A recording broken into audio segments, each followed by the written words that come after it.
She ran a company worth billions. He fixed pipes for $45 a job. She spent her days in boardrooms on the 37th floor. He spent his under-kitchen sinks. They never should have met. But one quiet morning in a roadside diner, something happened that neither of them expected, and the one who had nothing became the only person willing to stand up for the one who had everything. This is not a love story. It's something harder to name.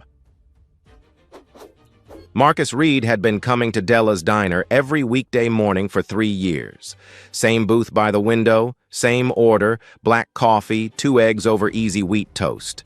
The waitress Gloria stopped asking what he wanted a long time ago. She just brought it. It was the only part of his day that belonged entirely to him. By 6:45, he'd drop his daughter Zoe off at Greenfield Elementary Wave until she disappeared through the double doors, then drive his work van to whatever job was on the schedule. Leaking faucets, burst pipes, clogged drains in apartment buildings where the landlords never answered the phone but always expected the bill to be low. Marcus was a plumber, not the kind with a company name on the van, just the kind people called when they couldn't afford anyone else. He didn't mind the work. What he minded was everything around it. The way clients sometimes watched him a little too carefully when he walked through their homes. The way certain contractors talked to him like he should be grateful for the scraps they threw his way. He'd learned early that being a black man in a blue-collar world meant keeping your voice, even your eyes, down and your opinions to yourself. It wasn't dignity, it was math. Every confrontation cost something. Every time he stood out, something got taken away. So he stayed small. And most days, small was enough. But last night, Zoe had looked up from her coloring book at the kitchen table and asked him a question he still hadn't shaken off. "Daddy, if someone's being mean to somebody and you walk past, are you supposed to help?" She was 7. She asked it the way 7-year-olds ask everything, like the answer should be obvious, and she just needed a grown-up to confirm it. Marcus had opened his mouth. Nothing came out. He told her it was bedtime. Now he sat in his booth at Della's, turning that silence over in his mind, and he hated the taste of it more than the burned coffee Gloria always poured too hot. The woman was already at the counter when he'd walked in. He noticed her the way you notice someone who doesn't quite fit, not because anything was wrong, but because everything about her was too composed. She sat alone. No phone on the counter, no bag on the stool beside her. Just a cup of coffee held with both hands. Her back straight, her gaze somewhere past the window. She wore a plain olive jacket faded at the elbows and a pair of running shoes that had seen some miles. Nothing about her screamed money. But there was something in the way she held herself, the kind of stillness that didn't come from being relaxed, but from being very, very practiced at control. She thanked Gloria when the coffee came. Not a casual, thanks a precise one, the kind of politeness that sounded like it had been repeated 10,000 times in rooms far more important than this one. Gloria didn't notice. Marcus did, though he couldn't have told you why. He also caught the watch on her left wrist. Simple face leather band, no flash. But the way the metal caught the fluorescent light told him it wasn't from any store he'd ever walked into. He didn't know watches. He just knew when something was quietly expensive. None of it mattered. She was a stranger having coffee. He was a plumber having eggs. The morning was ordinary, and ordinary was all he ever asked for. Then the door opened, and ordinary left. 2 officers walked in, not for breakfast. The taller one, blonde sunglasses pushed up on his forehead, scanned the room like he was looking for someone who owed him something. His partner, stockier hands already on his belt, headed straight for the counter, straight for her. "Ma'am." The stocky one planted himself 2 feet from her stool. "You got some ID on you?" The woman looked up. Her expression didn't change. "May I ask why?" "Just a routine check. We got a call about someone unfamiliar in the area." He said unfamiliar the way people say it when they mean something else entirely. She reached slowly into her jacket pocket and produced a driver's license. The officer took it, studied it far longer than necessary, then handed it to his partner, who studied it even longer. "Where are you coming from this morning?" the blonde one asked. He'd moved closer now, standing at an angle that blocked her from the rest of the diner as though the conversation was private. It wasn't. Everyone could hear. "I drove here," she said. Nothing more. "From where?" "From my home." "And where's that?" She told them an address. The blonde officer raised an eyebrow. "That's a 40-minute drive, long way to come for diner coffee." She didn't explain. She didn't apologize. She just looked at him with eyes that were steady and absolutely unreadable, the kind of calm that infuriates people who are used to making others nervous. Marcus watched from his booth. His eggs were getting cold. His hands were flat on the table. He knew this scene. He'd lived it in different bodies, different diners, different parking lots at different hours of the night.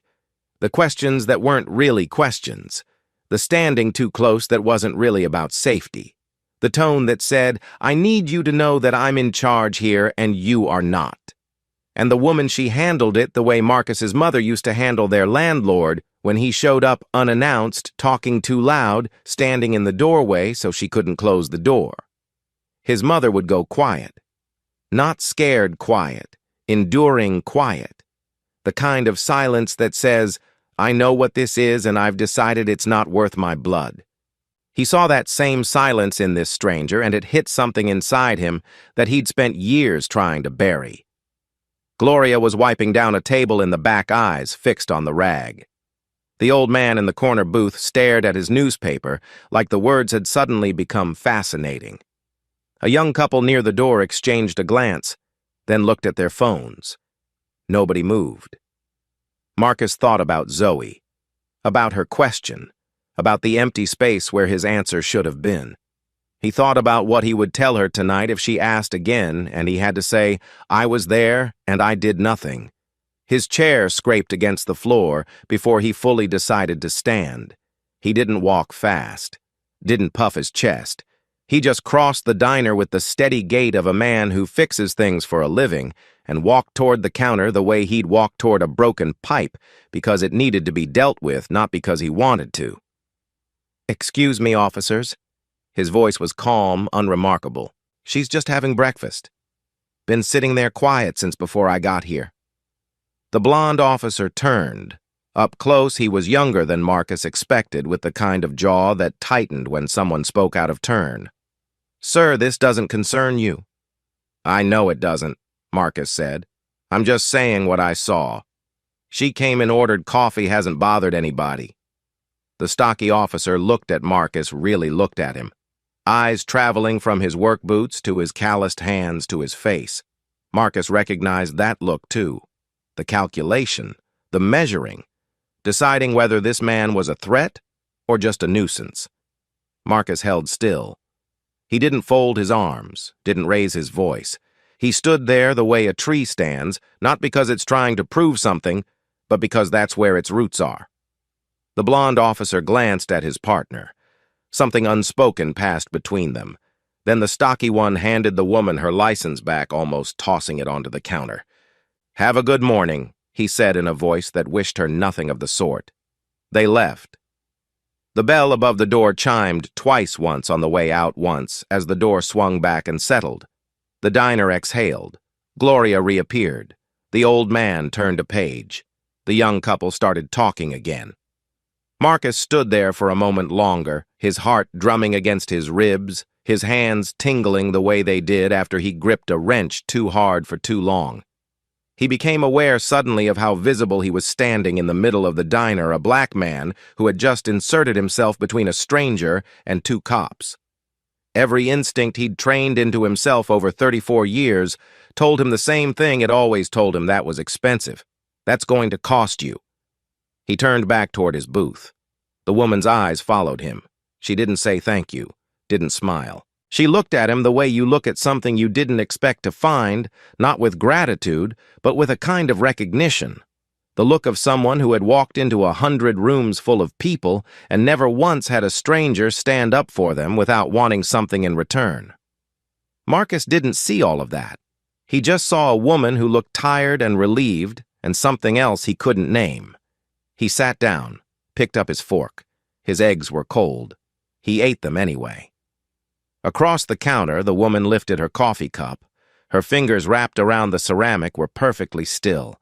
But if Marcus had been closer, he might have noticed the faintest tremor running through them, the kind that comes not from fear, but from the sudden, unfamiliar weight of being seen by someone who expected nothing. She didn't know his name. He didn't know hers. And in the quiet of that small diner on a Tuesday morning, that was exactly enough. The diner settled back into its rhythm, but the air still carried the weight of what had just happened the way a room holds the echo of a slammed door long after it's closed. Marcus stared at his plate. The eggs had gone rubbery, the toast stiff. He chewed mechanically, tasting nothing. His hands were steady now, but something beneath his sternum hadn't stopped vibrating a low hum of adrenaline that had nowhere left to go. He wanted to leave. Every instinct told him to pay his bill, walk out, get in his van, and drive to work like nothing happened. Because that was how it worked. You stand up, you sit back down, and then you disappear before anyone remembers your face. He signaled Gloria for the check.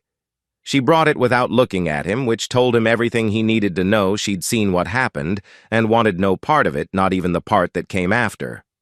At the counter, the woman set her coffee cup down. She reached into her jacket, pulled out a folded bill, and placed it beneath the saucer with the kind of deliberate neatness that people use when they're trying to hold themselves together through small, controllable actions. Then she stood up. Marcus kept his eyes on his plate. He wasn't going to look at her. He'd done what he'd done, and that was the end of it. He didn't need thanks, didn't want a conversation, didn't want to become part of whatever her story was, because his own story was complicated enough. But she walked past his booth on her way to the door, and she stopped. Not in front of him.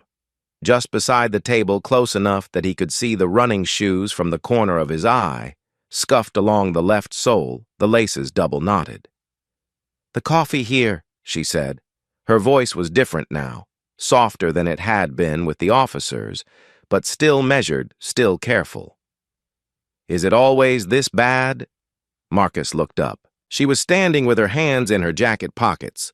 Her weight shifted to one foot, the posture of someone ready to leave at any second, but choosing not to just for a moment. "It's not great," he said, "but the pancakes are worse." Something crossed her face. Not quite a smile, more like the ghost of one, the kind that surfaces when you haven't laughed in a while and your muscles have almost forgotten how. "Good to know," she said. She didn't ask his name, didn't offer hers, didn't mention the cops or what he'd done or why he'd done it, and Marcus was grateful for that because he didn't have an answer that would have made sense to either of them. She glanced toward the window where the morning light was cutting across the parking lot in long, flat stripes. "Sometimes the hardest thing isn't making a decision," she said almost to herself. "It's living with the one you already made." Marcus didn't respond right away.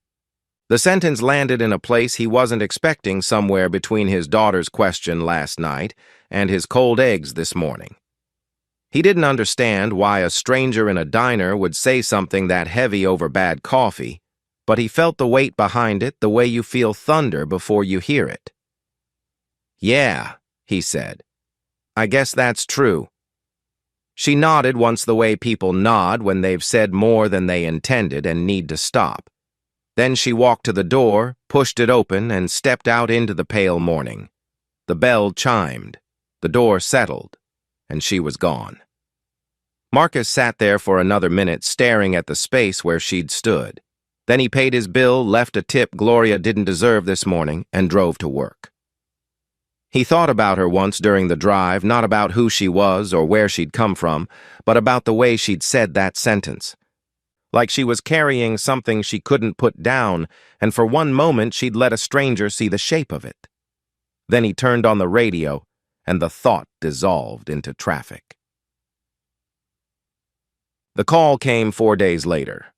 Marcus was under a kitchen sink in a duplex on Harding Street, replacing a corroded P-trap when his phone buzzed in his back pocket. He wiped his hands on his jeans and answered. It was Ray Dalton. Dalton ran a small contracting outfit that fed Marcus most of his steady work apartment turnovers, bathroom remodels, the kind of jobs that weren't glamorous but kept the lights on. Marcus had been counting on Dalton's next project, a 12-unit building on Chambers Avenue that needed full repiping. It was the biggest job of the month, maybe the quarter. 3 weeks of guaranteed work. "Marcus, listen." Dalton's voice had the careful tone of a man rehearsing bad news.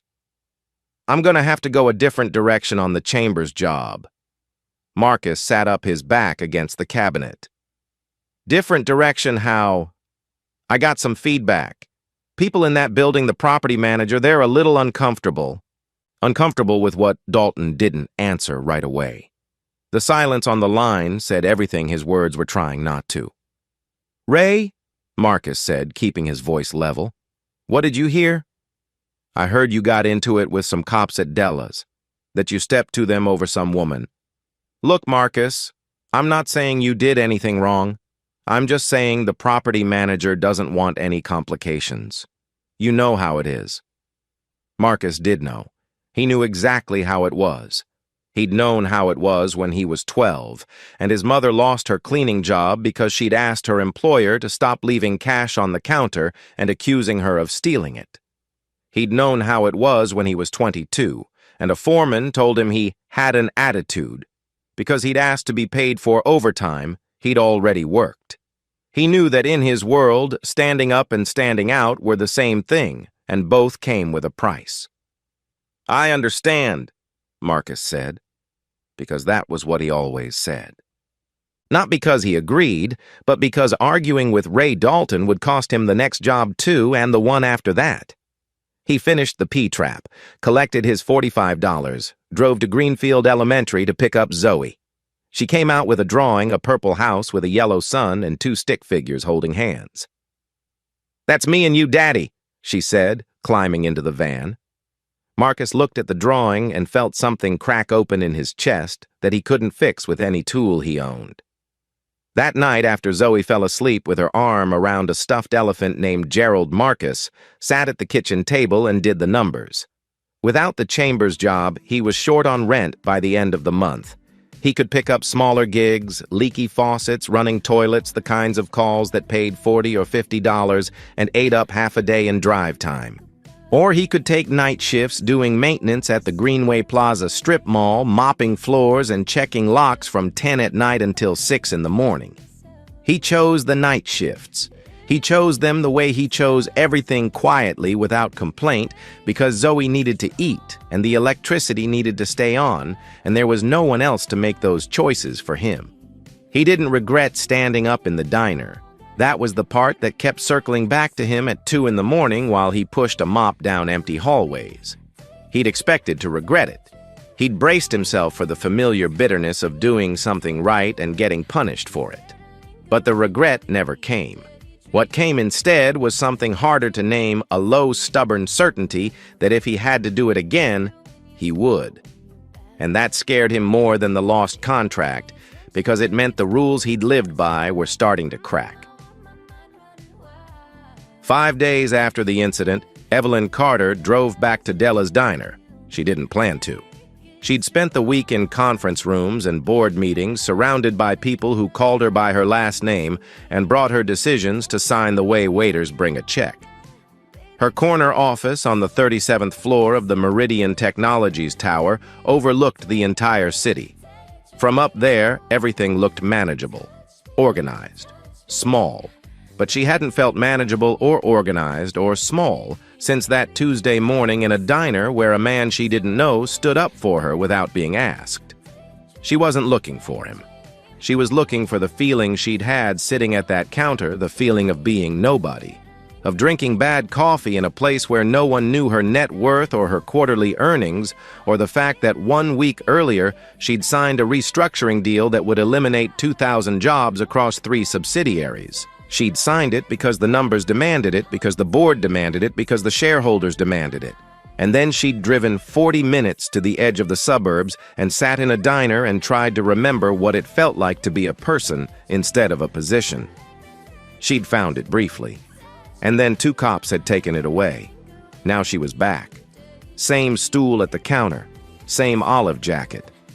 Gloria poured her coffee and set it down with a look that said she remembered exactly who this woman was, and had decided not to bring it up.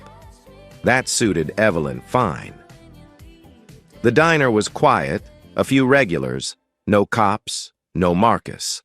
A man 2 stools down older wearing a trucker cap and a flannel shirt with the sleeves rolled up was talking to Gloria about the weather, about his truck, about everything and nothing.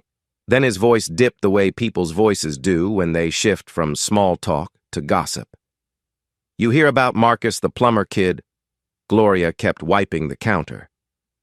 "What about him?" "Lost that big Chambers Avenue job. Dalton dropped him. Somebody told the property manager he got into trouble with the law." The man shook his head. "It wasn't even trouble. He just said something to those cops who were bothering that lady in here last week. But you know how it goes. Word gets around and it's never the version that's true." Gloria said nothing. She moved down the counter and refilled Evelyn's cup without making eye contact. Evelyn stared at the coffee. A little girl. A lost contract. Because he'd stood up for a woman whose name he didn't even know. She felt the familiar machinery of her mind begin to turn. She could fix this. One phone call to her chief of staff. A referral to a facilities manager. An anonymous grant through one of Meridian's community programs. She had 17 different ways to make this man's problem disappear before lunch. But she didn't reach for her phone, because she recognized what she was doing. It was the same thing she did in every boardroom, every crisis, every negotiation: identify the problem, deploy the solution, move on. It was efficient. It was effective, and it was, she understood now, a way of turning people into projects. If she fixed Marcus's life from behind a screen, she wouldn't be helping him. She'd be managing him. And the distance between those two things was the distance between kindness and control. So she drank her coffee. She left a 20 under the saucer. And she drove back to the city carrying the weight of something she'd chosen not to do, which felt heavier than any deal she'd ever closed. Marcus found out on a Thursday night. He was at the Greenway Plaza halfway through his shift eating a sandwich from the vending machine in the break room. The small television mounted in the corner was tuned to a business channel. Not his choice. The maintenance supervisor kept it there, and Marcus usually ignored it the way he ignored everything that didn't directly involve pipes or his daughter. But tonight, a face on the screen stopped him mid-bite. The woman from the diner. She was standing behind a podium in a black suit, her hair pulled back, her posture straight as a blade. The same composure, the same stillness. But everything else was different. Behind her, the logo of a company called Meridian Technologies glowed in clean white letters. A ticker ran across the bottom of the screen. Meridian CEO Evelyn Carter announces completion of $4.7 billion acquisition. $4.7 billion. Marcus set his sandwich down. He stared at the screen. The woman on television spoke with measured authority about synergies and market expansion and shareholder value. She answered questions from reporters with the same unreadable calm she'd used on the cops in the diner. Her watch, the simple one on her left wrist, caught the light from the podium lamps, and Marcus remembered thinking it was quietly expensive. Now he knew how quiet. He thought about the way she'd thanked Gloria. That precise, practiced politeness. He thought about the sentence she'd said on her way out about living with decisions. He thought about her olive jacket and her scuffed running shoes and the way she'd stood by his table with her hands in her pockets like she was just another person having a bad morning. None of it was a lie, but none of it was the whole truth either. The anchor moved on to another story. Marcus picked up his sandwich but didn't eat it. He sat there in the break room with the fluorescent lights buzzing overhead and looked at his hands, calloused, scarred along the knuckles, hands that had never signed anything worth more than a work order. He didn't feel angry. He didn't feel tricked. He felt what he always felt when the world reminded him of its true dimensions, a quiet, familiar smallness, not shame, just proportion. She lived in a world of billion-dollar deals and press conferences and board meetings. He lived in a world of leaking pipes and night shifts and vending machine sandwiches. She hadn't needed his protection.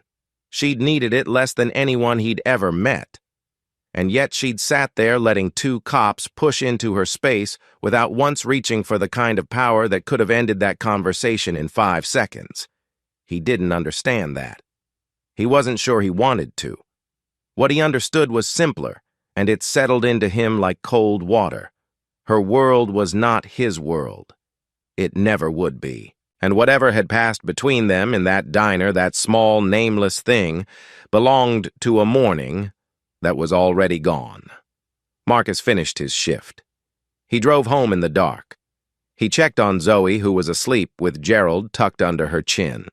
He stood in the doorway of her room for a long time, listening to her breathe, and told himself that this quiet house, this sleeping child, this ordinary life was enough. It had to be. 2 weeks passed. Marcus stopped looking for the Chambers job to come back. He stopped calculating what he'd lost and started counting what he still had, which was less but enough to keep going if he was careful.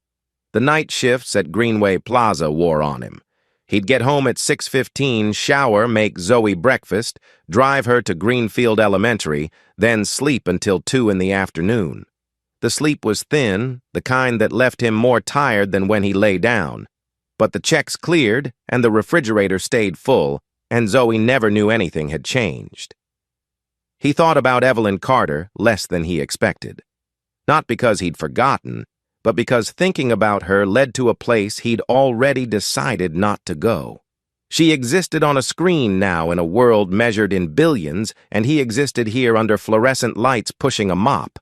The morning in the diner felt like something that had happened to a different version of himself, one who'd briefly stepped outside the boundaries he'd drawn around his life and then stepped back in. What stayed with him wasn't her. It was the question of whether he'd do it again. And the answer, stubborn and inconvenient, was always yes. One evening before his shift, Marcus was helping Zoe with her spelling words at the kitchen table. She was writing each word 3 times in her composition book, her tongue poking out the corner of her mouth the way it always did when she concentrated. "Daddy," she said, not looking up from her book. "I told Tyler Briggs to stop pushing Emma at recess today." Marcus set down the glass he was drying. "You did. He was being mean. He kept taking her jump rope and she was crying." Zoe wrote the word friend in careful block letters. "So I walked over and said, 'That's not yours, give it back.' And he did." "Were you scared?" Zoe thought about it with the seriousness only a 7-year-old can bring to a question about fear. "A little. Tyler's bigger than me. But Emma was crying so." She shrugged as if that explained everything. Marcus stood at the kitchen counter with the dish towel in his hands and felt something shift inside him, not breaking, not healing, just settling into a new position. Like a bone that had been set wrong and was finally finding its true alignment. He'd spent years teaching his daughter to keep her head down, to stay small, to avoid the kind of attention that turned into consequences. And she'd listened to all of it, absorbed every word, and then walked across a playground to stand up for a girl with a jump rope because it was the right thing to do, and her heart was too big for the cage he'd built around her. She hadn't learned that from his words. She'd learned it from a Tuesday morning in a diner that she knew nothing about. "I'm proud of you, Zoe," he said. She smiled without looking up and kept writing. That night, pushing his mop down the empty corridor of the strip mall, Marcus made a decision he didn't fully understand. He decided to stop punishing himself for the diner. Not to celebrate it, not to turn it into a story he told himself about being brave, just to let it be what it was. A moment where he'd done something that felt right, and it had cost him, and he'd survived the cost. That was all. He didn't need it to be more than that. For the first time in weeks, the hum beneath his sternum went quiet. Evelyn Carter sat in her office on the 37th floor and stared at a name on her screen. She'd looked Marcus up, not through private investigators or security teams, just a simple search, the kind anyone could do. She found his business listing on a trade directory. Reed Plumbing Services, 1 phone number, no website. A service area covering the south side and surrounding suburbs. She also found what she'd been afraid of finding: a review from a property manager on Chambers Avenue posted 3 days after the diner incident: unreliable, would not recommend. 2 sentences that carried the weight of a lie dressed up as an opinion. The machinery in her mind started turning again. She could call the property manager directly. She could have Meridian's legal team send a letter. She could make Ray Dalton's contracting business very uncomfortable with a single conversation. She had the power to reach into Marcus Reed's life and rearrange it like furniture in a room, and the terrifying part was how natural that impulse felt. But she thought about the way he'd stood in that diner.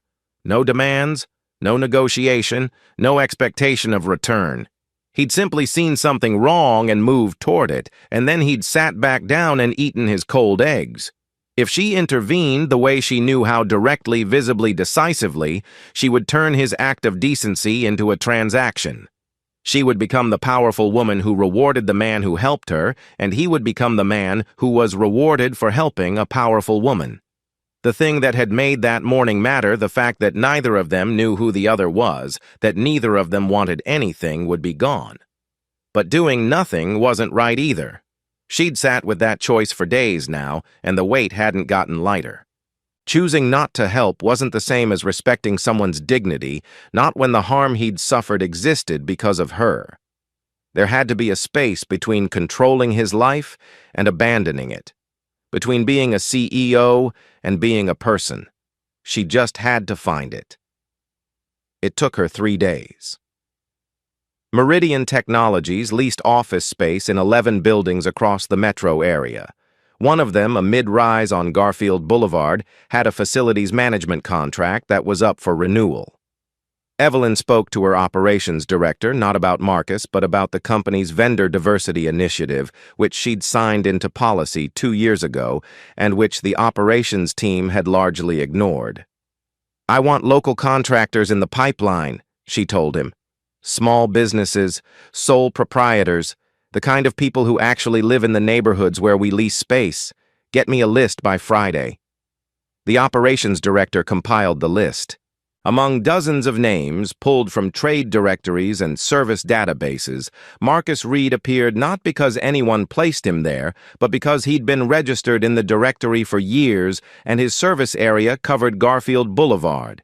The facilities manager at the Garfield building, a man named Tom Weber, called Marcus the following Monday.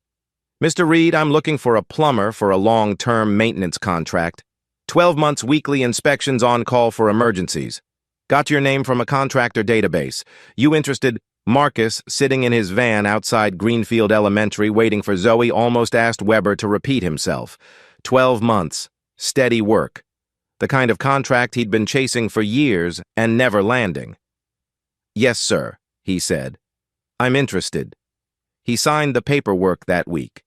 The pay wasn't extravagant, it was fair, which was more than he was used to. It meant he could drop the night shifts at Greenway Plaza. It meant he could sleep in a bed instead of on his feet.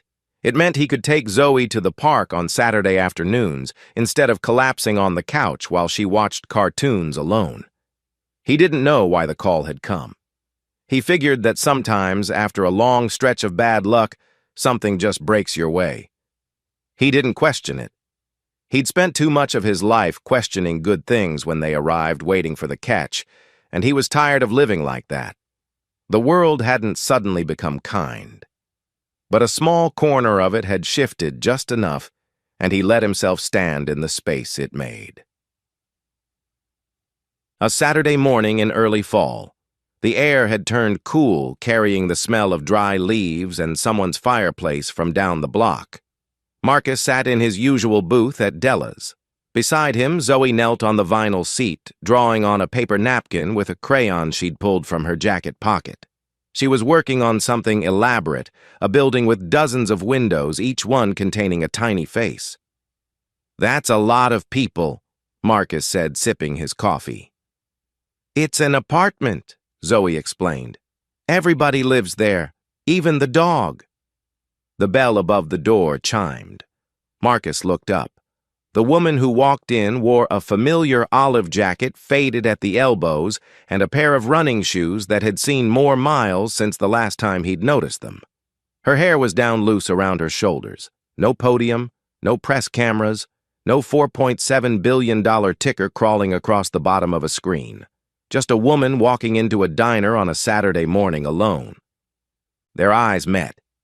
There was no surprise in it, more like the feeling of turning a corner and finding something exactly where you left it. Marcus gave a small nod. The kind men give each other across parking lots and waiting rooms. Simple, no weight to it. Evelyn returned it with a smile so faint it barely moved her mouth, but it reached her eyes in a way that the cameras on business channels would never capture.